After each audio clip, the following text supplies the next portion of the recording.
last thing I'd sort of leave you with is it's all about learning. And if you get kind of to the bottom of this chart, which is explicit and structured learning, that's what libraries were, right? The Dewey Decimal System, go down the road, find the right book, get the subject, etc. Well, the world isn't like that. And in fact, the value in knowledge is not in the explicit and structured. The value in knowledge is mostly in the tacit and unstructured. And in many cases, it's sort of kind of up here. So how do you get people to share their knowledge? How do you get people to communicate to others? How do you get graybeards to mentor younger engineers? That whole ethos of a learning organization is cultural, one thing. And two, there are some things that help you, like communities of practice, where everybody tries to, all the mechanical engineers get together, and in this case I'm dealing with the shipyard, and one of their biggest issues is tanks on submarines. So they have a committee of practice on tanks and tank integrity and tank inspection.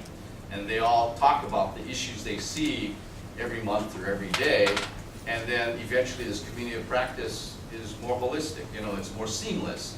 They got the whole workforce of mechanical engineers sharing knowledge.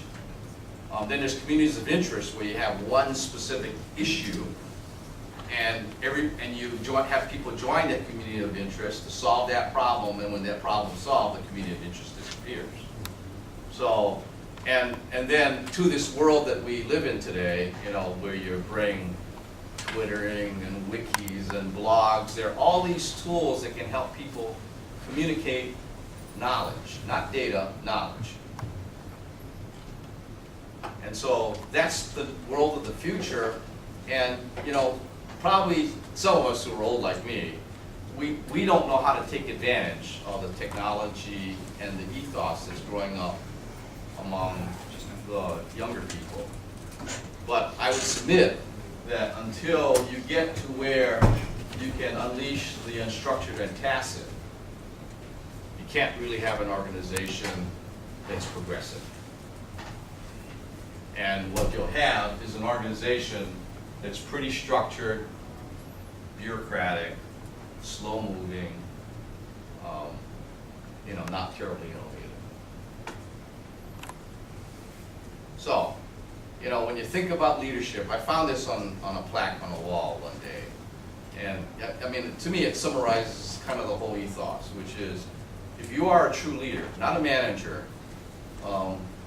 leaders are people kind of can deal with hard times. Managers are people who can deal with good times.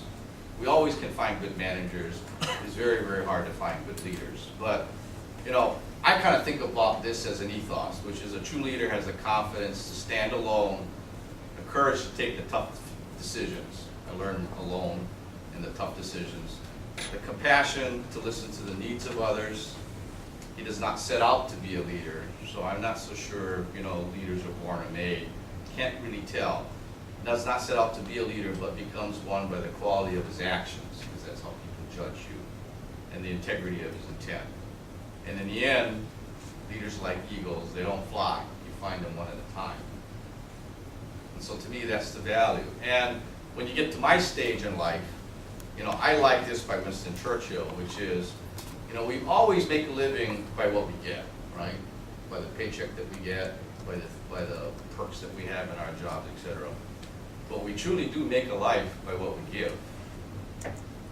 And that giving, in terms of like my work with nonprofits, I know will make a better world in a very, very different dimension that you can't measure. So that's what I came to talk to you about, sort of like after 65 years of where I've been.